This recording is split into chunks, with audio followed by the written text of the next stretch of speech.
So we're about to put this up on Facebook Live. So I just want to make sure everyone knows our panelists will be on Facebook Live. You can watch this live as well. And again, questions come in the chat function would be great. I'm gonna press record right now. Give me 1 second. You'll see that pop up on your Zoom screen up in the upper left. It's gonna say live on Facebook. So here we are live on Facebook. Welcome everyone. Thank you so much for coming tonight. I can see folks are still joining the conversation and we're so grateful to have you all and to our panelists. My name is Alex Shore. I'm the co-founder and executive director of Catalyze SV. I am really glad to be able to spend the next hour and a half with our panelists, our expert Michael from the city, who's had a busy day, and all of you here today. So feel free to throw your questions and comments in the chat function. Lou will be taking care of deciding who gets to answer or which questions get asked as he moderates the discussion. I'm just going to do a really brief presentation to introduce our organization and a little bit more about tonight's event before we hand it off to Lou and he gets to get in the meat of things with our panelists today. So I'm just going to do a brief screen share here.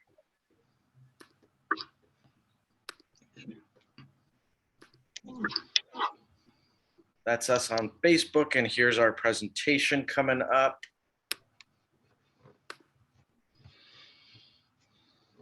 So here's our agenda for tonight. Oops, wrong date, 10/28. That's what I meant to say. So that's our agenda for tonight.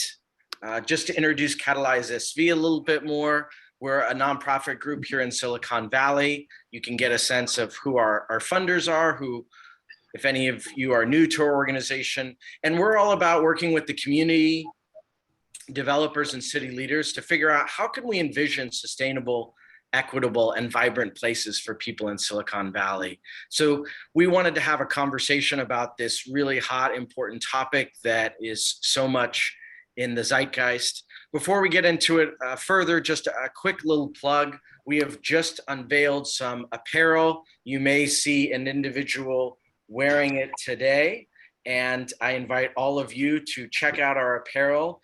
You can find the link through catalyzesv.org. We have t-shirts, long sleeve shirts, and hoodies available, and you can see some of those designs don't have much to do with Catalyze SV. We're highlighting 3 places in Silicon Valley that our members are excited about: Mount Hamilton, Alum Rock Park, and Japantown. So if you want to celebrate those places, those are cool designs to check out. We also want to thank our presenting sponsors for helping support tonight's event and put it on: Kaiser Permanente and Meriwest Credit Union. We have Helen Grace-Jones from Meriwest Credit Union here tonight. Thank you, Helen. I love working with you, and thank you for the support from Meriwest. So this is a hot topic, as I mentioned a moment ago. The City Council of San Jose just had a study session on this today, and Michael Brio was busy preparing and presenting for that. Some of our panelists were joining in public comment for that. So it is a topic very much on the tip of the lips of many people in the community and in our city government. And so we wanted to have a conversation with different folks with different viewpoints about the issue and get into that. If you want to watch the video or look at the agenda for today's council study session, there's the agenda there that you can check out. So I'm just going to really quickly go over a couple of housekeeping items. This is a webinar format, so all questions will come through the chat function, and Lou will see if he can fit in and sort of intersperse some of his questions with some of yours. So feel free to ask questions to the panelists. He's also going to invite the panelists to ask a question of each other. So if they want to ask each other something, there will be chances for engagement there. We are going to focus the conversation on zoning and housing. So if you can keep to the state laws, SB 9, SB 10, opportunity housing, zoning, those are really what we're zeroed in on today. As I mentioned, we're recording this on Facebook, and you can also watch it hereafter on YouTube. And I want to thank Disha and our team for helping put today together.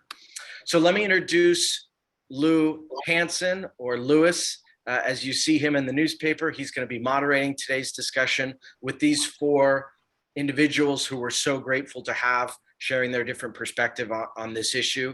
Lou's going to moderate the whole thing. I'm just going to hang out in the back, maybe help get some questions into his hand and make sure the tech works.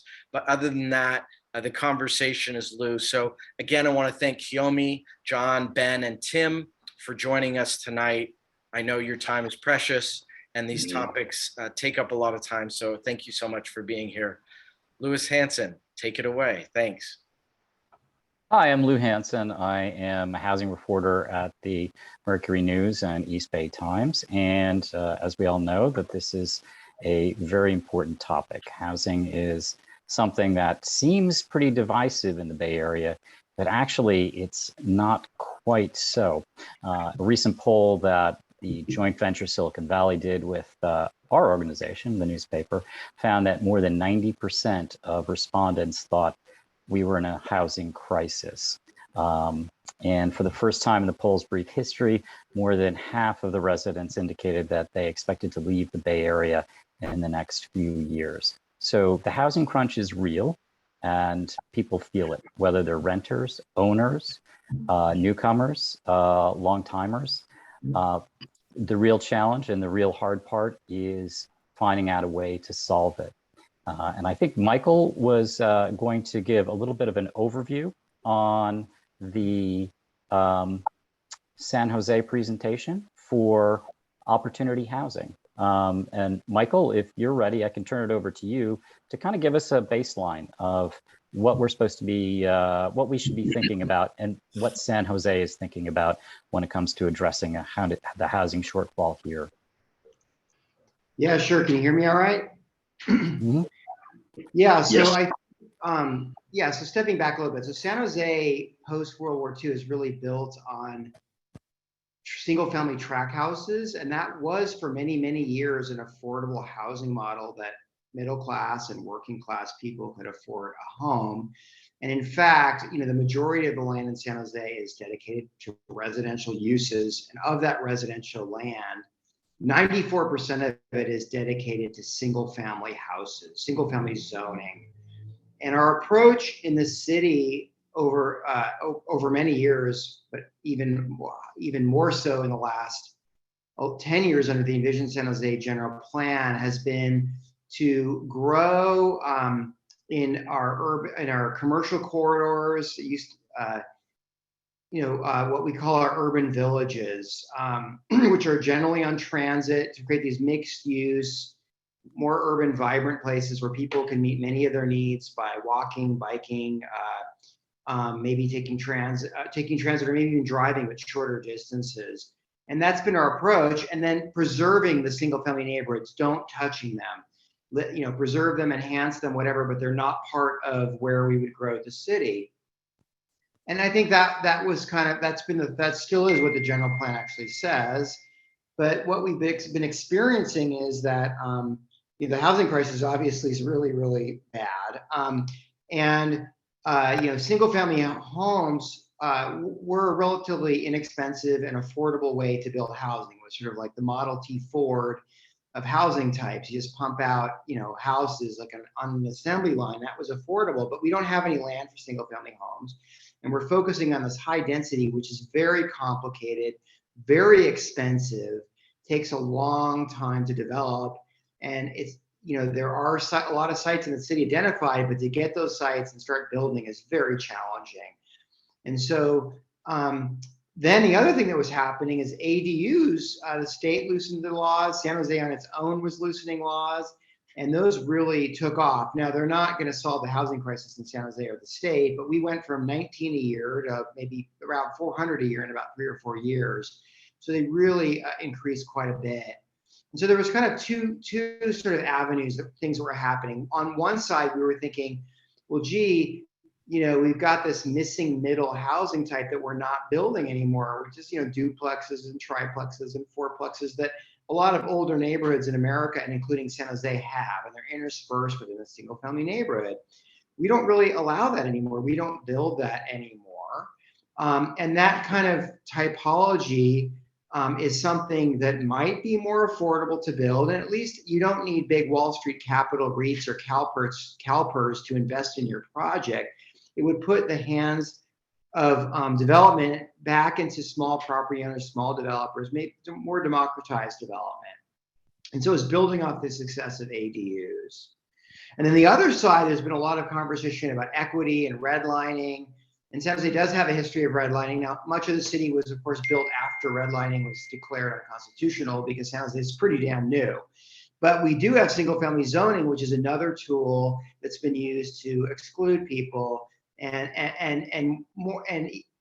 even though we have diverse single-family neighborhoods, even more recently, as the area gets more and more expensive, it's getting harder and harder for people of color, lower-income people, to move into many of our neighborhoods, and actually just to move to or even stay in places like San Jose.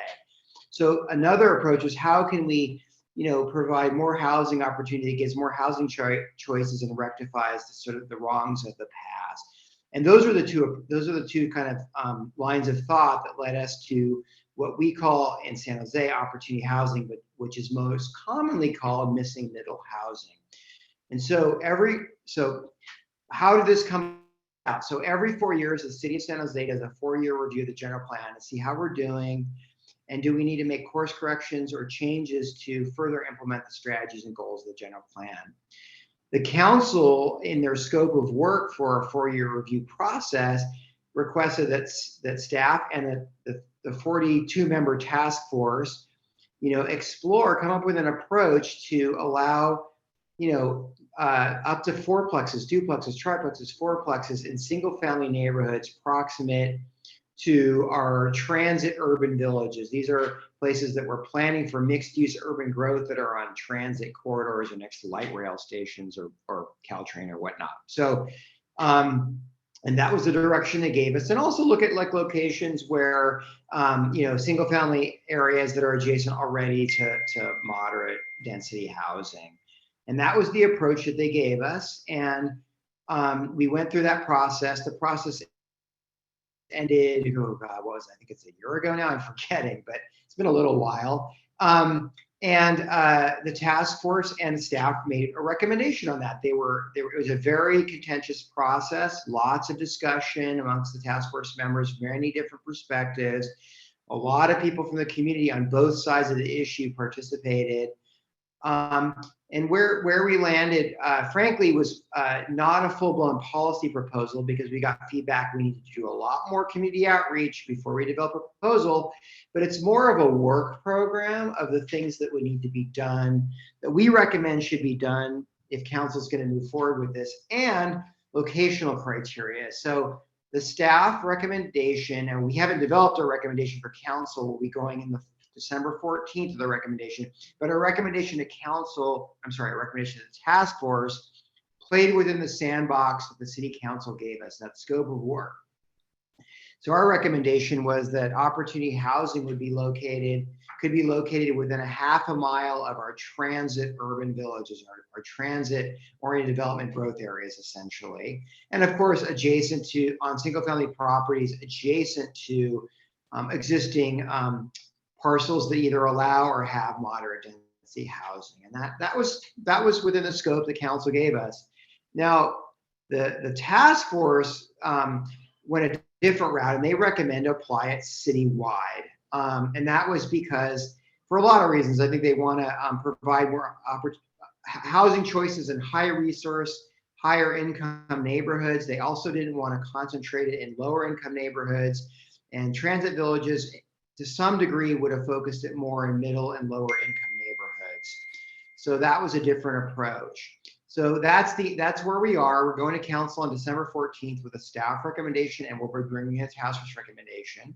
However, of course, I think as you're all aware, there was Senator Atkins had SB 9, which the governor signed in the fall, which allows duplexes and all single family zone property throughout the state of California, and allows subdivisions of a single family lot. You could put a duplex on each, so you can get up to 4 units. So I think we had a study session today, and to a large degree, this really accomplishes a lot of the same goals and the same objectives of our opportunity housing approach. And so the question for council is, are they going to want to do more under opportunity housing, and what would that look like? Or are they going to say, well, the state's kind of taking care of this for us, and let's really focus on implementing SB 9, because there is a lot to do under SB 9. We have the discretion under state law to develop design standards, and we need to do zoning code updates. And there's a lot of opportunity getting community engagement, at least on what the design standards are. So, so that's a choice that they can make. And I think I'll leave it at that for now and turn it over to the next person. Well, actually, I have a follow-up question, Michael. You explained that so well. I wanted to drill a little bit more on SB 9, which allows duplexes in single-family home lots and allows for lot splitting as well. What do you think the bottom line is for that? Would that add more density? Would that have the potential to add more density than San Jose's opportunity housing proposals?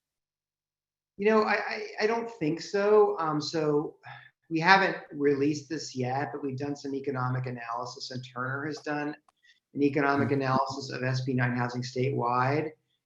What we're finding is, you know, I'm kind of giving away some of the results, but we're not finding a lot of economic feasibility for opportunity housing beyond kind of a duplex for sale product, which is very much what SB 9 housing is.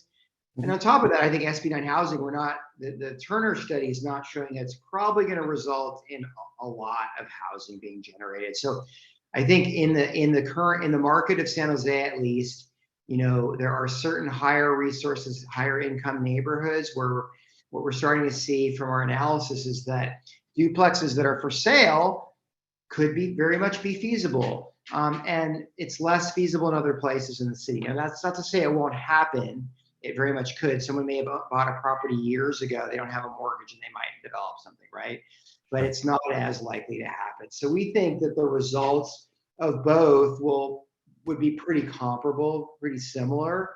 And depending on your perspective, we were a little disappointed in the analysis, but you know, you can read the Turner analysis, but it's probably not going to result as much housing, I think, as many as people hope for. You know, I think it may be like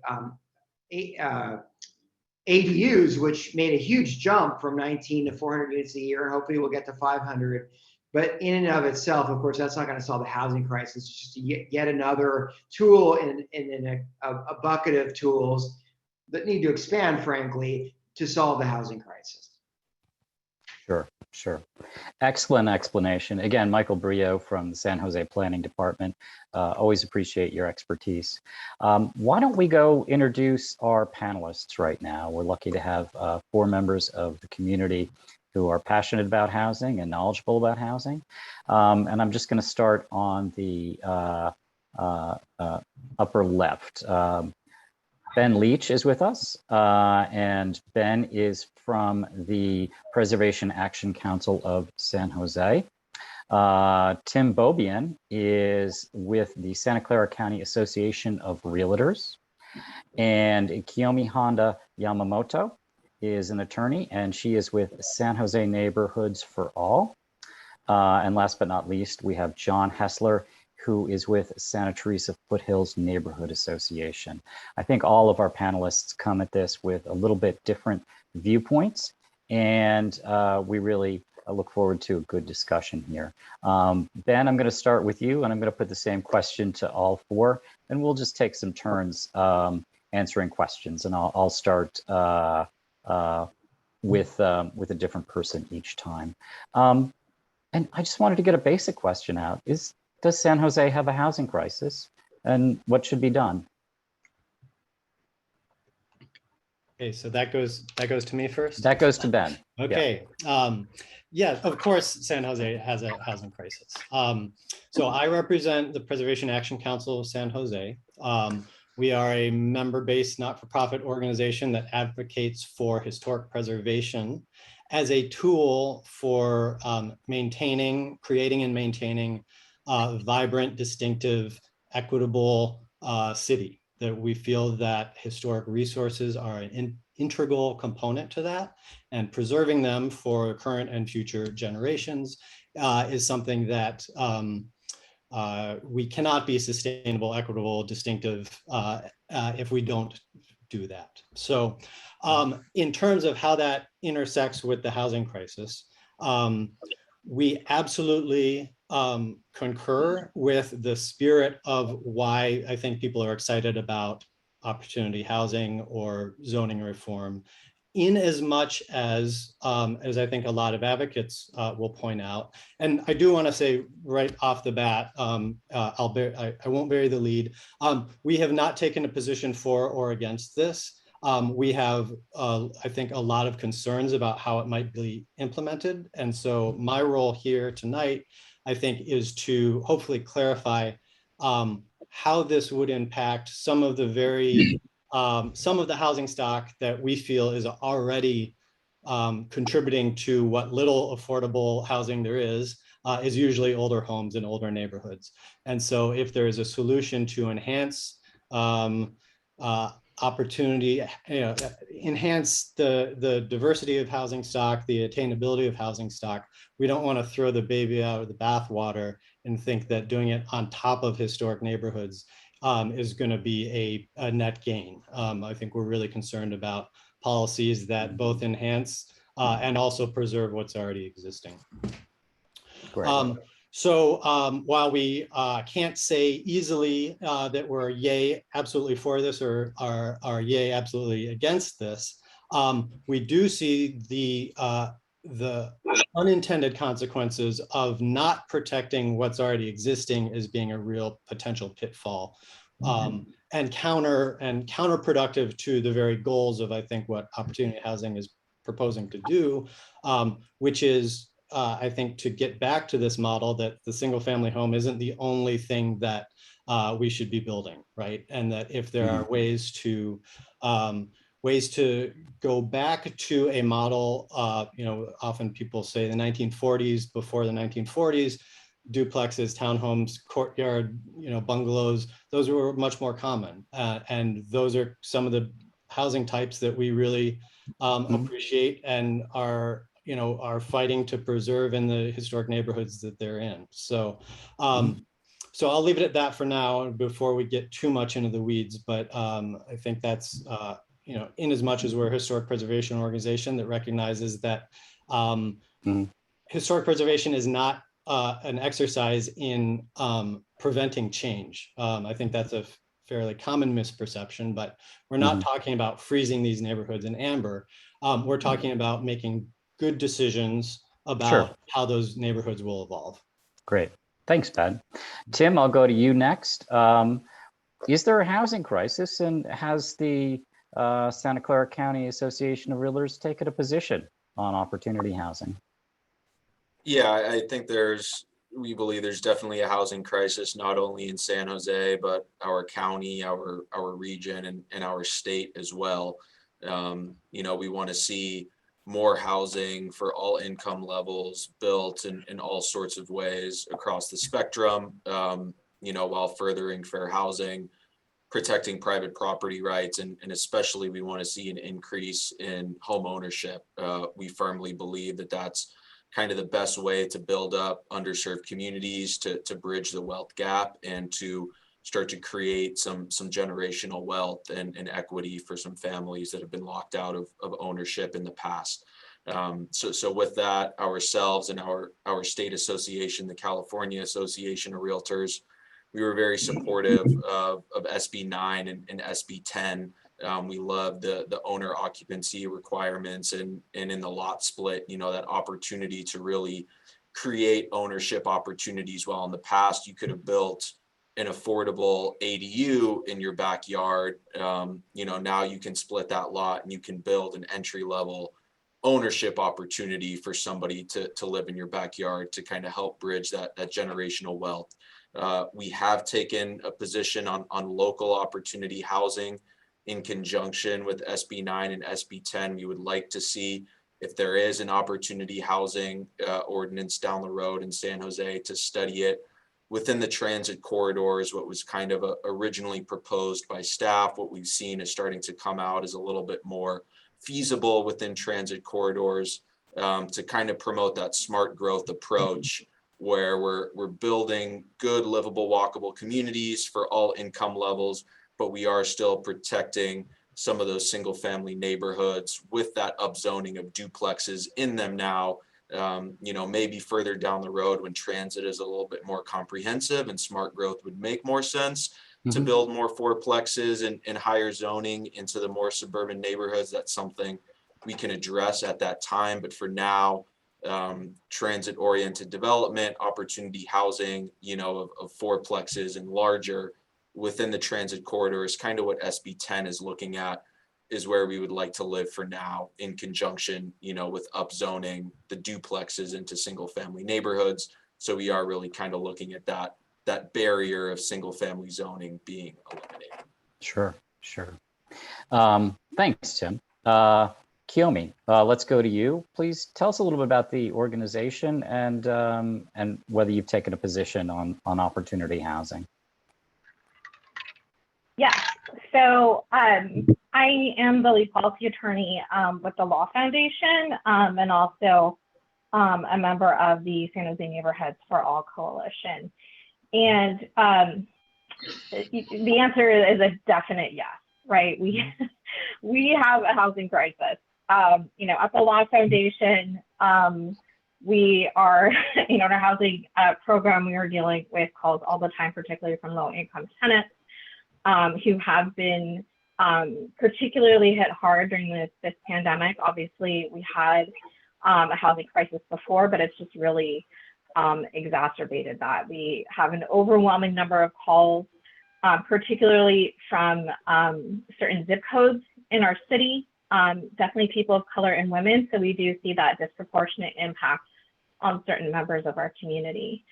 For San Jose Neighborhoods for All, we are a coalition of social justice organizations, environmental organizations, housing advocates, who have really come around the idea of removing barriers to building inclusive communities. And that's particularly with an eye to redressing policies that created the historic patterns of segregation that Michael touched on earlier.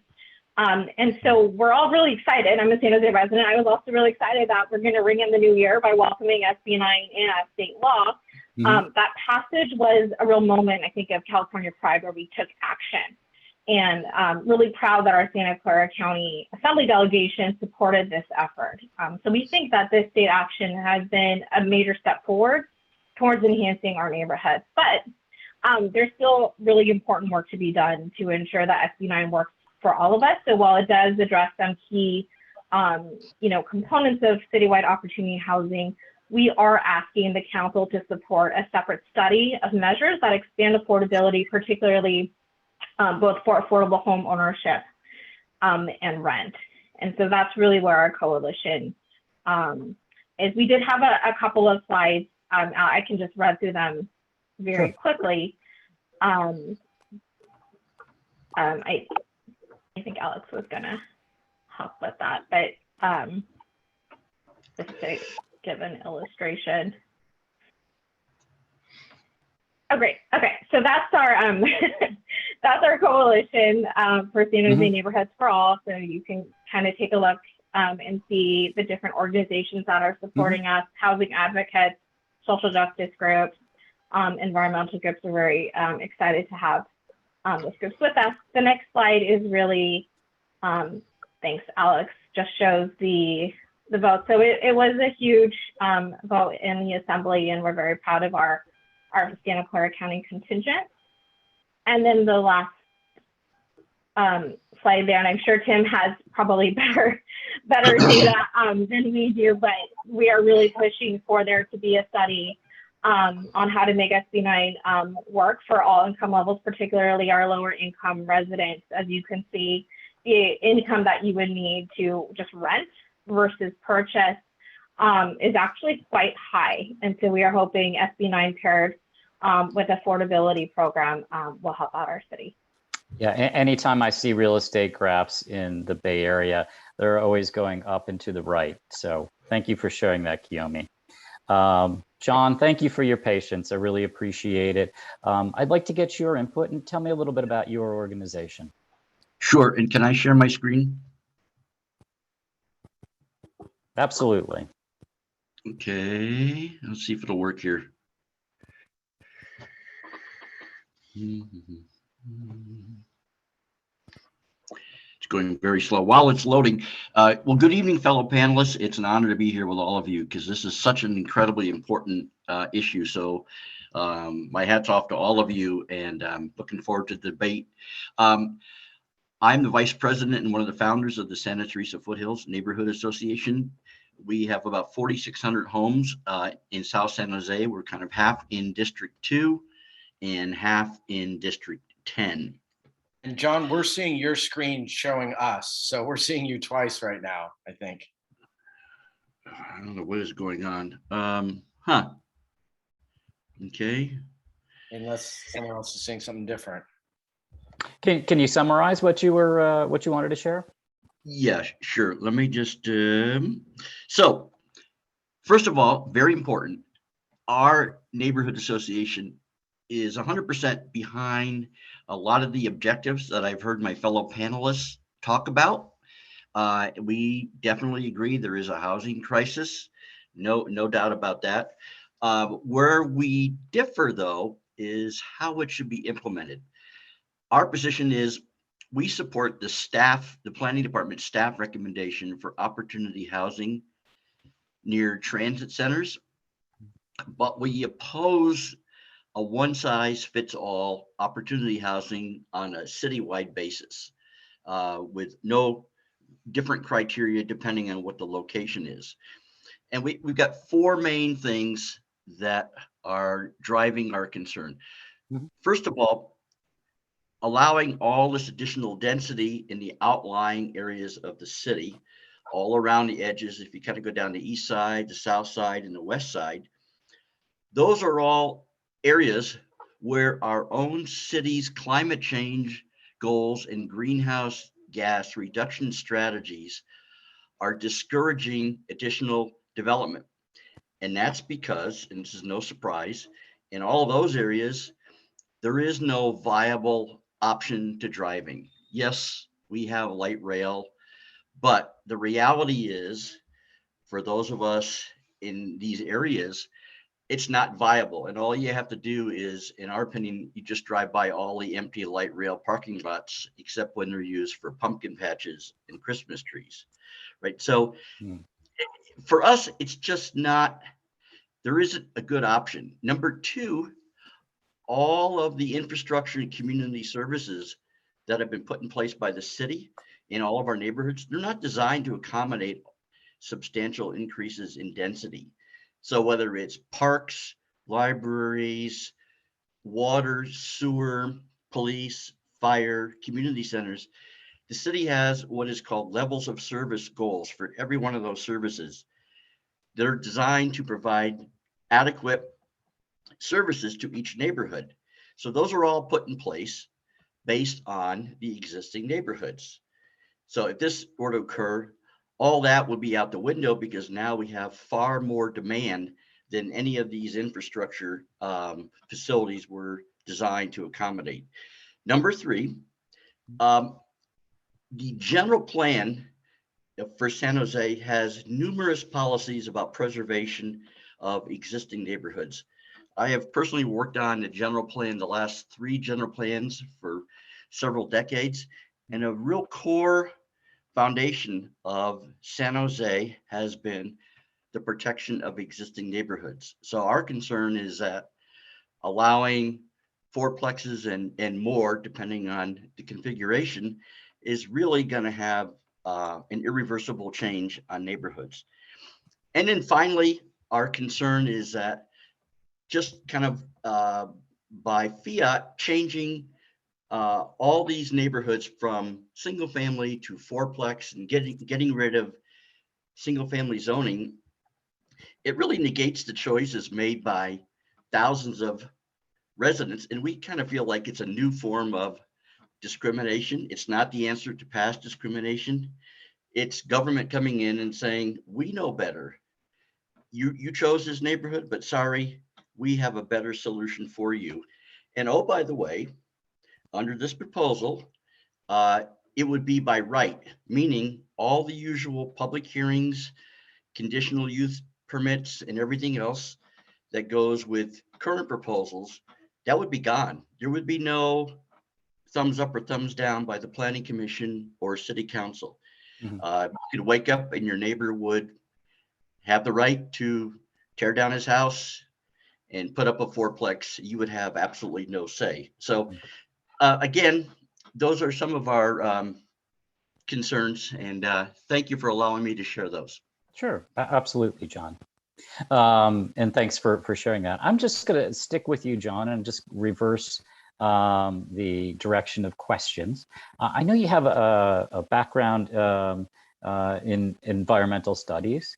And, you know, what I wanted to talk to the panelists about, there are a lot of, there's always a major environmental impact if you're going to continue to develop. And I wonder what your concerns are about adding density. What good things do you see about adding density? And what downsides do you see about adding density? And actually, John, I'm interested in the foothills communities in particular. Right. So, good question. Our opinion is increasing density at the right location is a good thing because it reduces the pressure for sprawl and expanding the geographic boundaries of the city. That's something that was going on historically throughout the decades. And we in San Jose have put a green belt, kind of an invisible line around our city and said, we're not going to grow out, we're going to grow up. So if you put increased density, say along the BART line or Caltrain or the future high-speed rail line, where there's really good, efficient transit system, those are all good things because it cuts down on all of the environmental impacts that you normally associate with sprawl, energy, air emissions, greenhouse gases, congestion, quality of life. So we're all supportive, which, by the way, that's been city policy now for several decades. So if this change went into place, that would be, in our opinion, a significant change in policy. So keep it around dense, already dense neighborhoods and communities and near transit. And you think that's the best. Would, just a quick follow-up, would you be willing, and would your homeowners be willing to pay increased taxes to support the infrastructure that infill might need in other neighborhoods? Well, I think we already are because we're supporting all of the transportation taxes, right, which go primarily to those projects for improving rail and bus service, through the VTA and BART. So I would say we're already on board with that. We just struggle with the fact that, let's say down around Santa Teresa, if you want to go anywhere, it is just not even close to being competitive with the automobile. It's like a 2-hour ride. The light rail goes 5 miles an hour through downtown. Sure. So we're saying, okay, it is what it is. So let's concentrate and put things. Keep it next to transit stops and keep it next to communities that already have that. Right. That's what the professional staff is recommending. And it makes total sense there. Thanks, John. Thank you. Kiyomi, let's go to you. Environmental impacts. How do you manage this need for new infrastructure? Is density the way to go? What do the studies say? Yeah, so before I was with the Law Foundation, I was the advocacy manager at Greenbelt Alliance. And they are an environmental organization focused on protecting open space through smart growth. And one of the, hopefully what will culminate in the big general plan success will be Coyote Valley protected, right? And one of the big reasons for that, right, is to make sure that we are putting development in the right place. And Greenbelt Alliance, I can't speak for them anymore, but they did endorse San Jose Neighborhoods for All. They endorsed it because what we're looking at is gentle density, right? And so we know that when people can no longer afford to live near where they work, they're often pushed to the edges of the community, and that adds sprawl pressure on our open space land. That adds greenhouse gas emissions when people start to commute in. And so from the environmental perspective, it is better to put density in the currently built environment. And so what that means is where there's not open space, where it is appropriate. And we do believe that statewide SB9, right, that is the right idea, because those areas, right, we're talking about changing single family homes, right, that is the currently built environment. And Michael Berrio might be able to speak more to this, but the General Plan 2040 has an environmental impact report under CEQA, and that covers 120,000 new homes in San Jose between now and 2040. And so that covers water, sewage, and traffic mitigation, and we've built less than half of these homes. And so we've planned for far more growth. And so SB9 is not going to shift that baseline. It's actually, this is an opt-in. This is not a mandate. So we do think that this supports our smart growth structure. I also want to highlight on the general plan task force discussion, it was not about SB9, but the same idea, right, is the VTA rep did support this idea because of ridership, right? So as you have more people, you would increase ridership. And I understand that there are some places in our city, right, that just don't have transit stops. It's not transit active, but there should be a change going on. And so I do have a seat on the equity task force here for transportation. And what we're talking about is not using lack of transit as a way to keep people out and as another form of exclusionary, it's not zoning, but just a way to keep people out. And so we do want to see more people so that we can enhance that. The transit structures that we do have, because I do agree with John, they are underutilized. But again, that's not a reason to not, be a little bit more dense. And then lastly, Spur did just release their water, it's called Water for a Growing Bay Area. And they projected they could add about 2 million more jobs by 2070, 2.2 million new housing units by 2070, with the right conservation efforts that would not negatively impact our water resources now. So I can drop that link in the chat if that's helpful for folks as well. That'd be great. Thanks. Tim, some of the environmental impacts and how do realtors view this? Yeah, and it's been said a little bit. Obviously, I think in terms of the housing crisis, the solution is going to be up and through infill density. We're bogged down by some specific barrier restrictions called the Pacific Ocean to the left and the bay to the north and the right that you can't build into. And then obviously we value our green space here in the county and our protected ag land that we're not going to build into. We've run out of space to go up. We're not a Phoenix or a Las Vegas or an Austin where we have unlimited outward sprawl. And that's why we supported SB9 and SB10 at the statewide level, because it is that smart growth approach from a transit and environmental standpoint that we can handle it. The resources, as Kiyomi stated, the infrastructure is there to support this gentle density. Based on what we have right now, would a fourplex and 3 ADUs in a citywide opportunity housing proposal be able to fit in the infrastructure and the resources that we have right now? We don't know, and that's why we were hesitant to go forward on that sort of study. And it makes more sense around the transit and higher infrastructure resource areas that exist already. And I think that's what SB10 was trying to get at a little bit, is that's where the higher density is going to make the most sense right now. And as I stated in my introduction, as transit improves over the years and we're building light rail into more suburban neighborhoods and that infrastructure grows, it might make more sense. But in the current environment, our light rail and our transit infrastructure is just not there.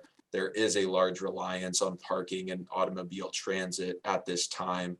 And we need to be aware of that and realistic of that. So I think kind of where we're at right now makes a lot of sense. Is there support from realtors who are a very big player in Sacramento and in local cities to push for better transit and more resources for light rail and for bus lines. Absolutely. I think especially in our region, you know, in the tech capital of the world, that is going to be the future. We've always been strong proponents at a local and statewide level of transit-oriented development.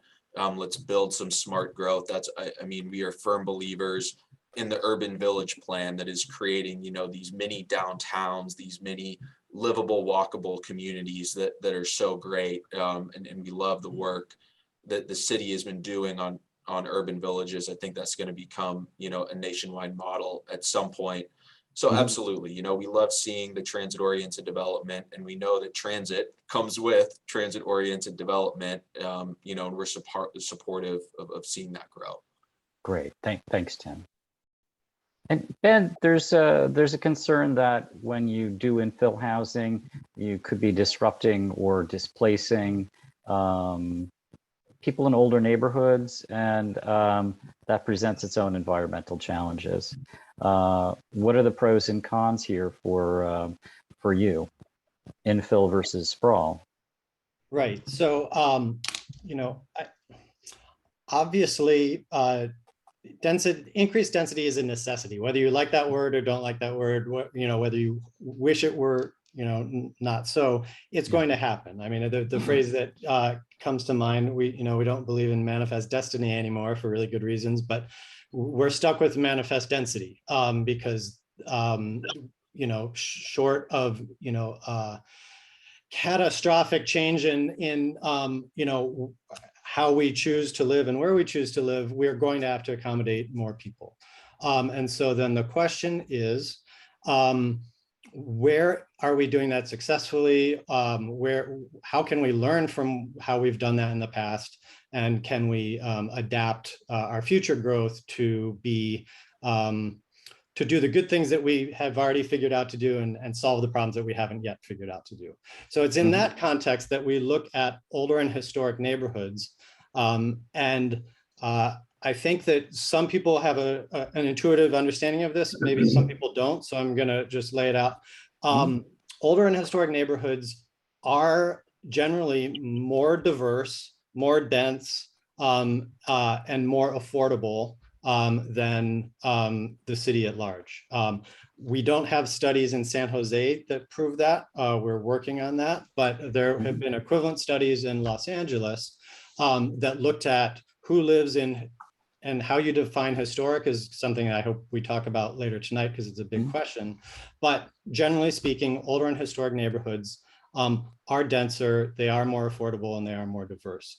So then the question is, if we're trying to fix that, do we focus on those neighborhoods that are already doing that and risk, you know, I think the very real displacement issues where historically, those are the neighborhoods that sometimes it was the only place you could afford to live or barely afford to live. So in any zoning reform that might change that dynamic, we really want to, again, not throw the baby out of the bathwater when we can point to things that are doing a better job than other places in the city. So, the environmental question about, you know, where does this go? I think it's also worth reiterating that you'll often hear the phrase, the greenest building is the one that already exists. And oftentimes that's, I think, lost in a focus on things like vehicle miles traveled and commuting patterns. There is an equally, I think, urgent need to recognize the resources of what we already have. And when you go to, recycling 101, it's reduce, reuse, and recycle, and looking at how we can adapt the existing built environment to accommodate more people doesn't necessarily mean tear it down and start from scratch. And so to the extent that we have the most concerns about how this might be implemented, it's not the alteration of historic buildings. I think we're all for that. And I think that the history of history of this city and the country shows that buildings can be adapted and should be adapted for new generations and new uses. They shouldn't be torn down every generation. It just doesn't make any sense from a economic or sustainability standpoint. So, Sure. so in sort of focusing on how can we work with what we already have, that does mean, building within existing neighborhoods, but can we do that in a way that doesn't require their wholesale demolition? And I don't think that Opportunity Housing envisions that, but I also, am really wary of the unintended consequences of incentivizing the demolition of smaller, older, more affordable properties for, for fourplexes that may or may not be affordable or may or may not be, Sure. environmentally sustainable in the next, for the next generation. Thanks, Ben. Hey, Louis, can I make an observation? Please. Would it be appropriate, or do you want to? What strikes me is in this conversation how much we all agree on. Which I think everybody knows we've got a big problem. So the only thing we're disagreeing on, I think, and maybe I'm oversimplifying it, is where would that occur? And is it going to occur citywide? And what are the pros and cons versus per the current city policies, which is along transit lines in downtown, where we're doing a lot of high density. So I think you're right, John. I think there is a lot of agreement here. But let me throw in some things that you might find disagreement on. And I'll just throw it out to all the panelists and feel free to jump in. One of the questions from the audience is, what do you think SB 9 will do to the neighborhoods in 10 years, in 20 years, and 30 years? And that's allowing lot splitting and higher density all across the city, all across California. I think the truth is nobody knows the answer to that, right? Everybody's going to have their predictions. There's some studies out that say it would be very limited change. Other people say it would be wholesale changes. I mean, what do you think is going to happen in your neighborhood, John? Well, I think there would be people who would see an opportunity to make some significant amounts of money. They tear down their house or put up a fourplex, right? I mean, economically. Do you want to call out any of your neighbors, or are you thinking of this yourself? No, I'm not. I like my neighborhood the way it is. Good. Yeah, hey, but no, that's good. Yeah. Tim, let me get your input on this. What do you think SB 9 is going to do? Sure. I think we are going to see an increase in the housing supply, but I don't think it's going to quote unquote erode neighborhoods and erode, the fabric of neighborhoods right now. There's a lot of stipulations and protections in place in SB 9 specifically that limit a ton of redevelopment. You can only split a lot once. So if you have an acre parcel, you can't split it 10 times.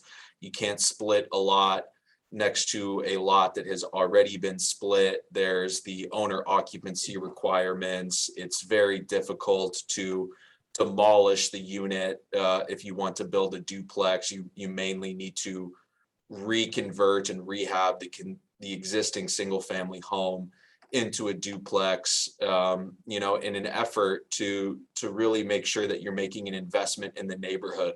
I hope nobody from BlackRock is in the audience right now, but we wanted to limit, the large real estate investment trusts from coming in, buying up a bunch of single family homes in neighborhoods and turning them into, duplex rentals and limiting that opportunity for generational wealth for our communities. And through the lot splits and the owner occupancy requirements, we're creating these more affordable entry levels of home ownership and some rentals as well, which we do need.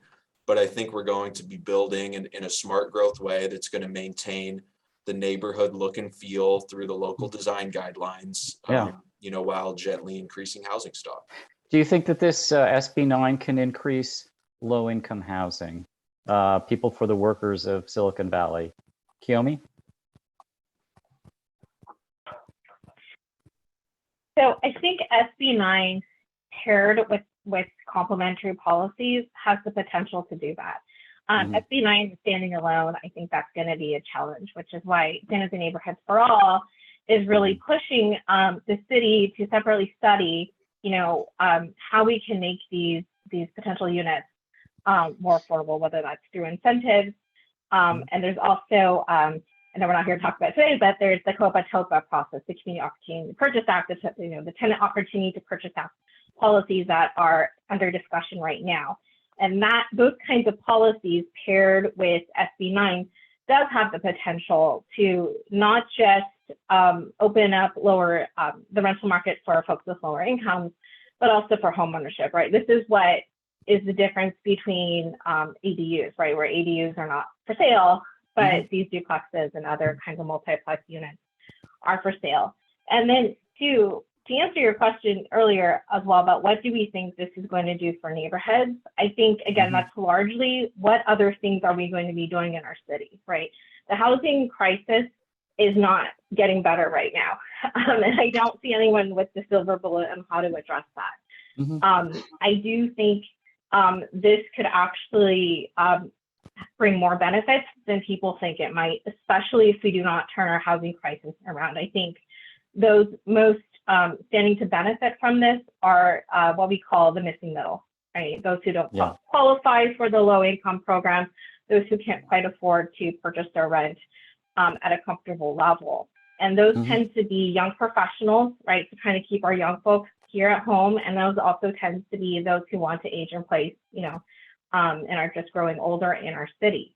So I think what it could do, right, is allow families to stay together, allow our residents to stay in place. But again, I think what this looks like for neighborhoods, I don't think you're going to see a radical physical change.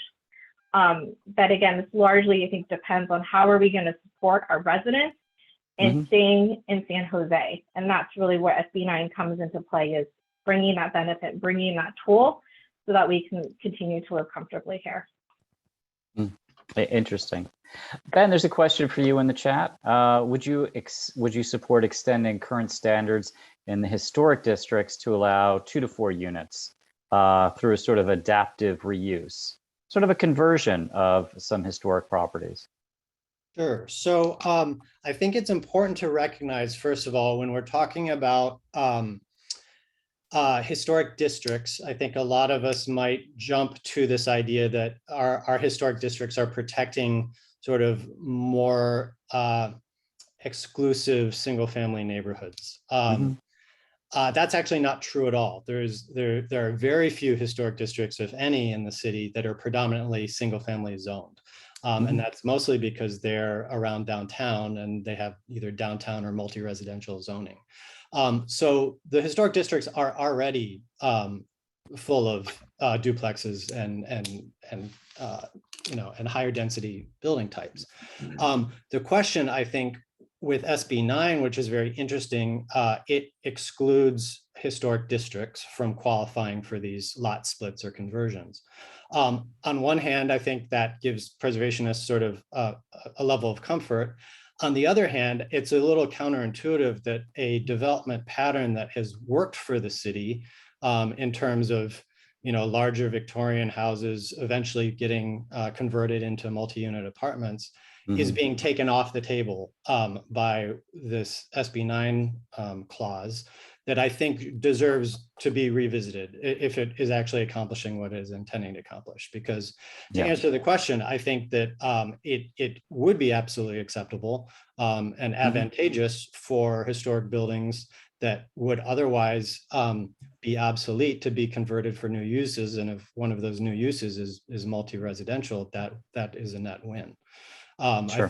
I think where we're a little bit different in San Jose is that we don't have a whole lot of historic districts that are going to be protected by that clause, for better or worse. So then the question is, how do we protect against demolition? How do we encourage adaptive reuse, even if that means converting single family to multifamily? And what is how do we judge what is protected and what's not? And this is getting into the weeds a little bit, but it's important to recognize that the ideas that are being floated how do we protect historic resources, are pretty undefined at this point. We have something in the city called the Historic Resources Inventory, which sounds like that would be the thing you would look to. It's unfortunately very much a work in progress. There are huge areas of the city that have not been inventoried. So the assumption that if you're on the list, that's because somebody has systematically surveyed the city and put what should be on it. That's just not true. It's a work in progress, and there are huge areas of the city that have never been analyzed for historic resources. I think I can speak for our fine friend Michael that San Jose Planning has plenty of work on its table right now. So that's very, very difficult to get to everything. Hey, John, I wanted to come back to you and put you on the spot a little bit. So what an argument we hear a lot from communities, established communities who are wary of SB 9 is that we don't want a one-size-fits-all approach. Yet San Jose is 94% single-family home zoned. Isn't that one size fitting everything? And how do you square that? Well, I think a better way to do it would be to maybe change some of the regulations so that if you're in one of those R1 zoning neighborhoods, you could apply for a duplex or fourplex, but you would still have to go through a public input process, right? That's what we do in San Jose on all projects. I think most developers call that an abattoir. Yes, right. But the point is, it allows for a decision to be made based on the circumstances at that given site. It's not just, oh, well, you're here. Okay, you're in. Nobody can make any comments. It's a done deal. And I think that's something that it just kind of rubs everybody the wrong way. Yeah, definitely. We had lots of comments this afternoon to San Jose City Council concerned that neighborhoods were going to be lost and the community voices are not going to be heard. I think that's one of the questions that's come up in the panel. I mean, is this basically overriding, neighborhood concerns?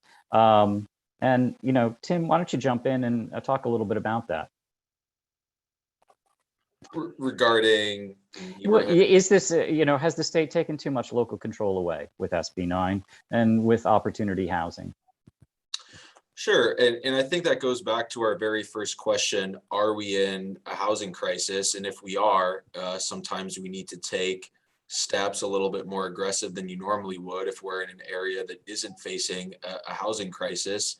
And if we have local jurisdictions that are consistently not meeting RHNA goals, not meeting affordable RHNA goals, that sometimes we need to blend a moderate approach path to take some local control away to bring in the development that we need. I mean, we've seen everything that has gone on in Cupertino over the Valco project, and sometimes if local jurisdictions aren't going to comply, they aren't going to build the housing that we need, that we need to step in and truly treat it like a crisis if it is a crisis.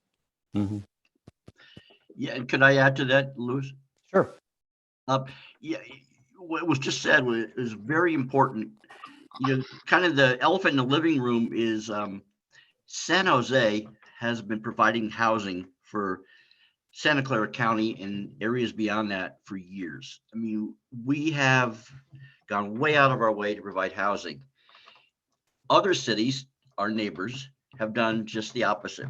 And so what happens is the legislature gets frustrated in saying, okay, we're going to step in because people are not stepping up and, doing their fair share, right?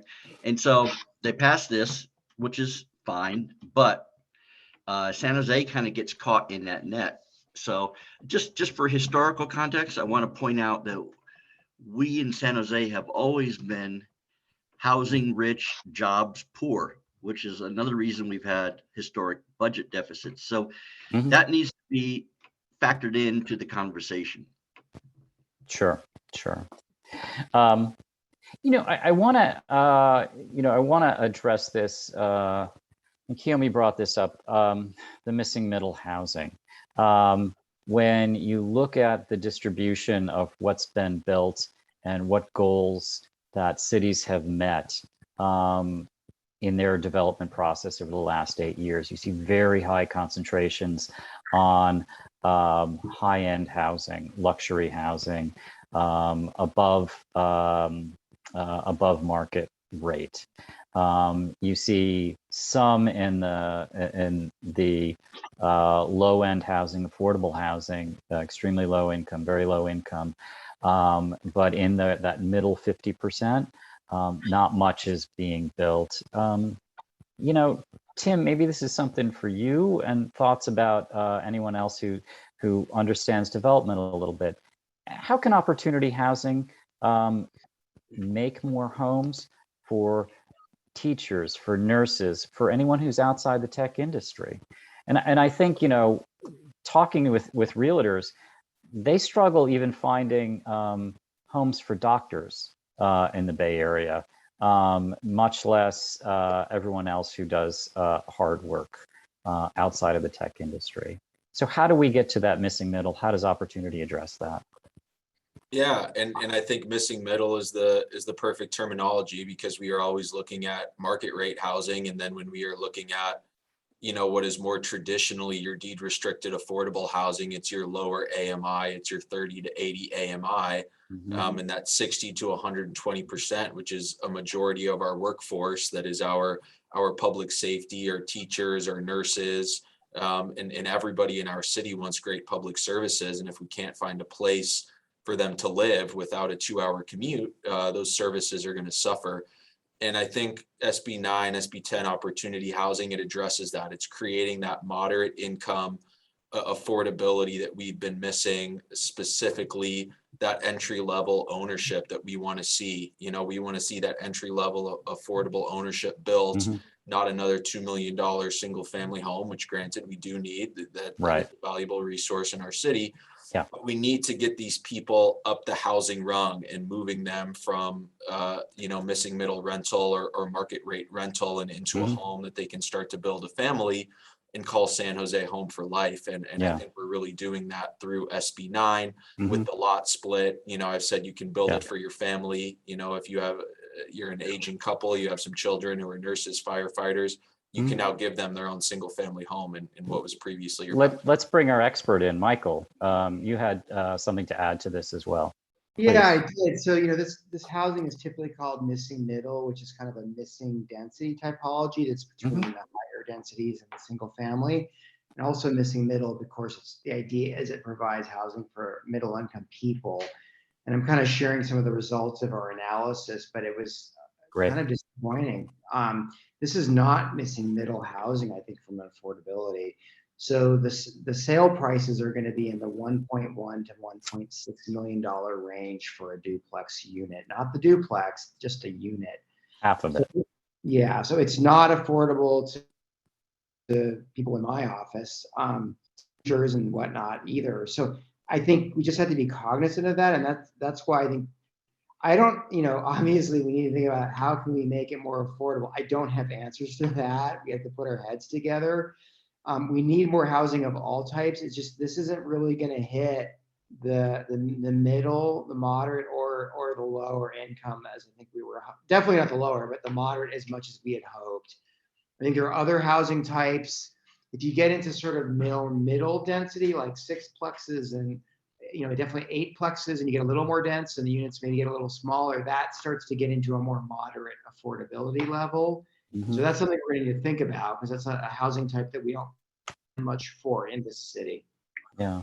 Michael, you know, just let me know, are there any other cities that you think have done a good job addressing the missing middle? You know, I can't, I wish I could answer that question. I'm sure that there are.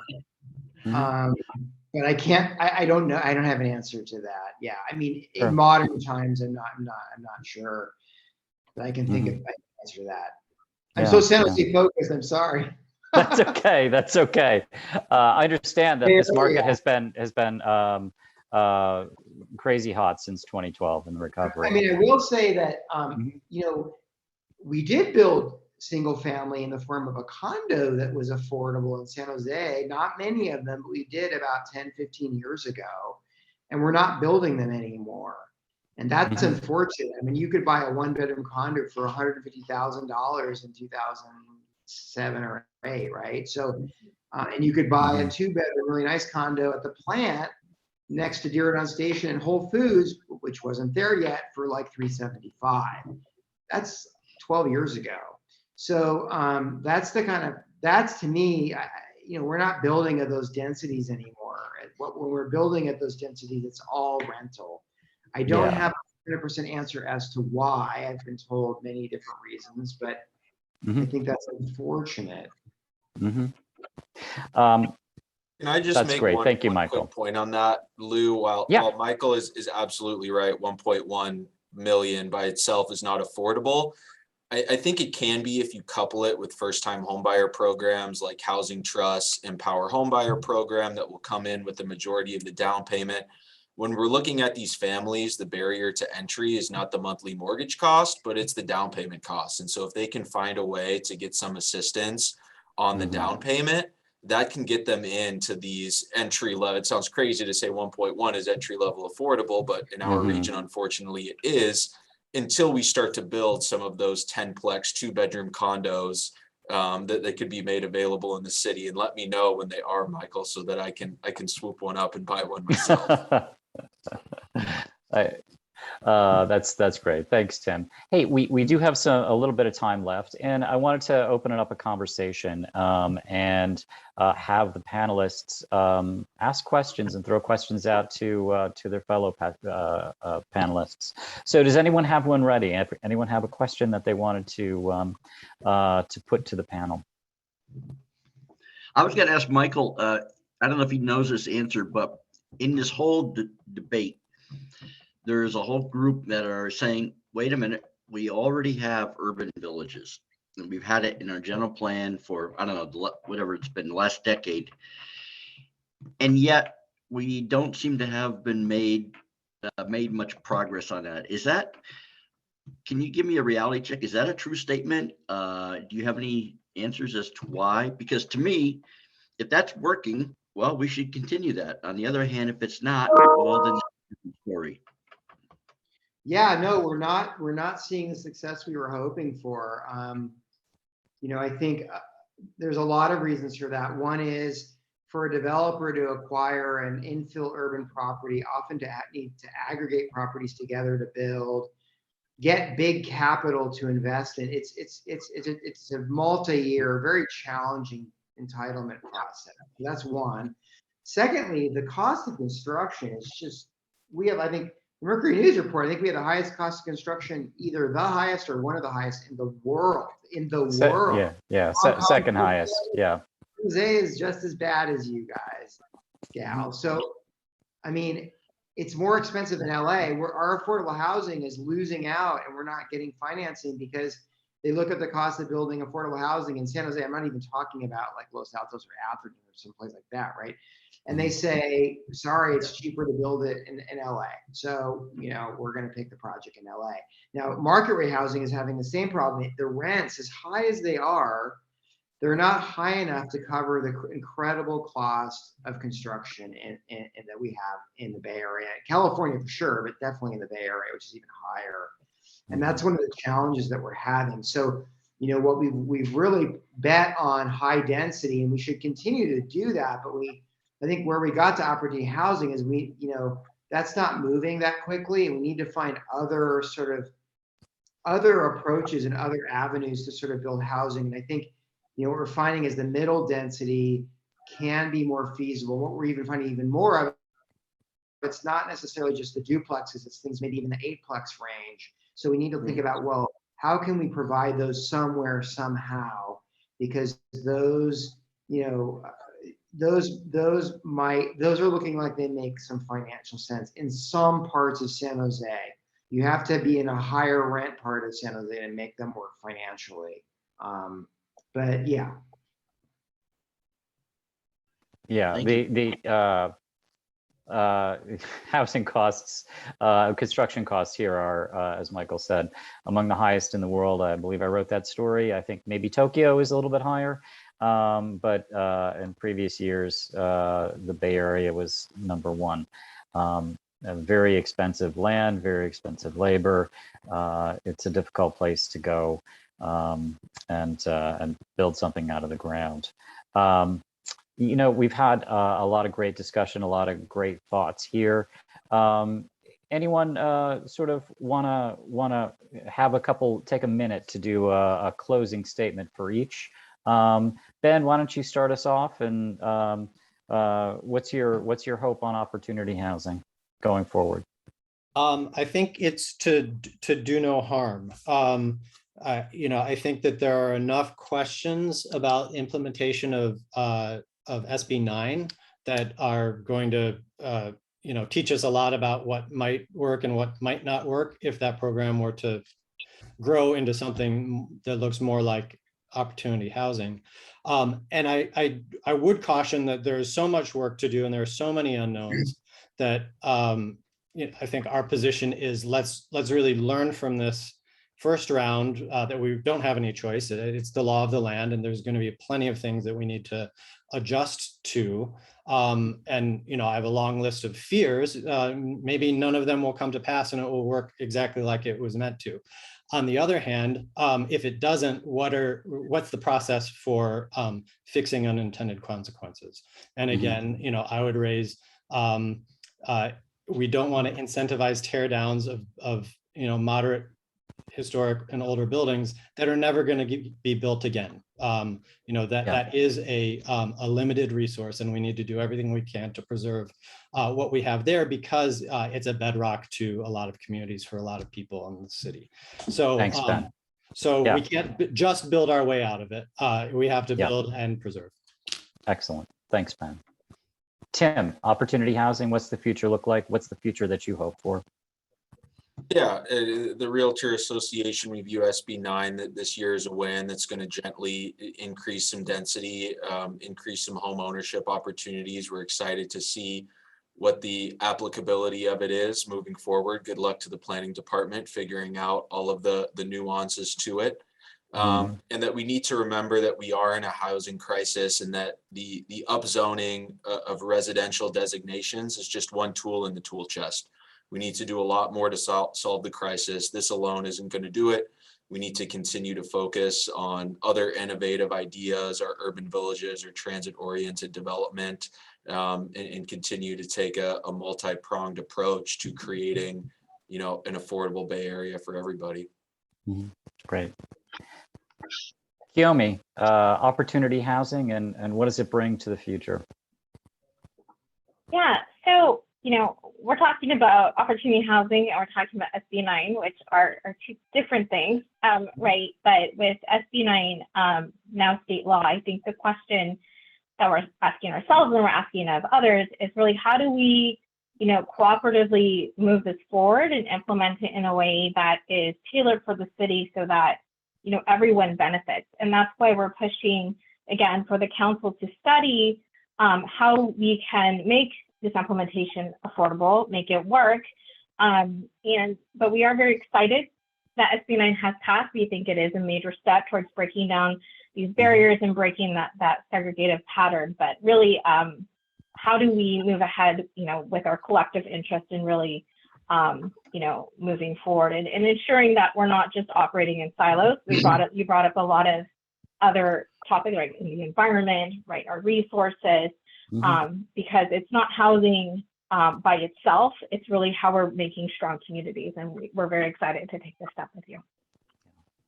Thanks, Kiyomi. And John, opportunity housing, what's your hope for the future? I like what Ben said. Do no harm. I think that's right on the money, Ben. This is such a critical decision. And I think if we're going to have SB 9 implemented, let's take it one step at a time, if indeed that's the will, and not just start piling on and then realize and wake up later that we've really done something with unintended consequences. So I would echo Ben's thoughts. And I'm also just throw out another thing that's been circulating is something this momentous. It raises the question of if there is a change, do 11 council members have the final say, or is this something that should go to the voters? And I don't know that answer, but I know that's a kind of a loaded question, but I just wanted to throw it out there. There's strong feelings on both sides, so we'll see what happens. The council members already went before the voters, so they know the consequences. That's what they signed up for. Good point. Good point. Thank you so much. Thank you, Michael Brio, for your expertise. And I know how hardworking your department is, and I really appreciate your contributions here. Thank you very much to all the panelists. You're smart, informed, and the community is better off to hear your voices and have it involved in this critical debate about housing. The next step, I believe, is these hearings will go before City Council in December, if I'm correct. So please encourage everyone to pay attention. Democracy works best at a local level, so make sure you have your voices heard. Thank you, panelists. I'm going to turn it over to Alex, and he can thank our wonderful sponsors, and thank you to Catalyze SV for letting me be part of this. Appreciate it. Alex, all yours. Thank you, Louis.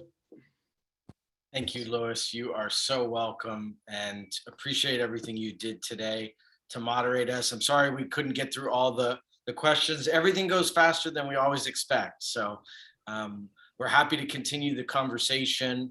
If our panelists want to put their contact information in the chat function for everyone, they're welcome to do that. Most of them are pretty easy to find. You can Google them and you'll find them on their organization's website and or John's neighborhood association. Michael, you've been under the bright lights twice today, so thank you so much for your yeoman's work. Last night too. And last night, yes, and more times to come. So we're grateful for the time, Michael, and the expertise.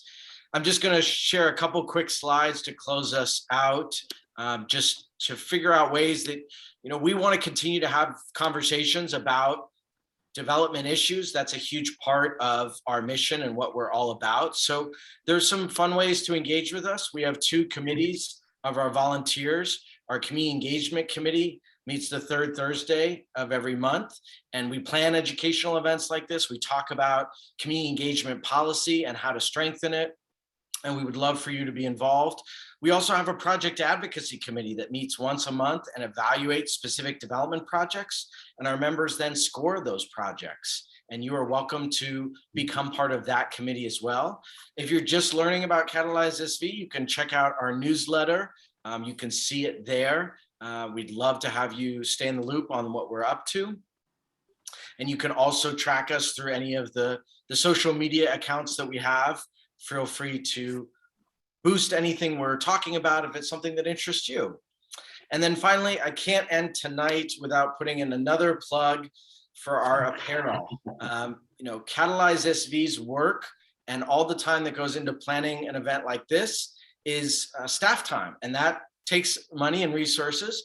And there's a cool way that you can support the work and get a free t-shirt mailed to your home, which is you can donate $75 or more and get a free t-shirt, $85 or more, get a free long sleeve t-shirt or a long sleeve shirt, and $100 or more to get a hoodie. So we will mail that right to you, and you can celebrate places around Silicon Valley like these designs you're seeing here, designed by volunteers and picked out by our members.